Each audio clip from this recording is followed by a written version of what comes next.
Sophia. Kanina pa niya win-word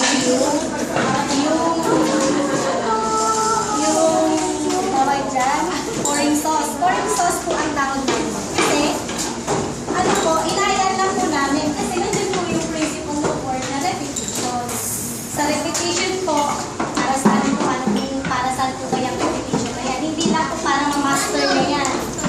Para, ano rin po, nag-develop din po dyan yung concentration. Di ba kapag once na mag-concentrate doon sa isang question, sa isang bagay, isang bagay, kasi manusunod sila. So, hindi pa na-satisfy.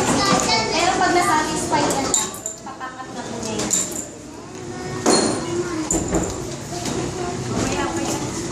Gusto ko naka-layout ng maayos. Kaya lang layout.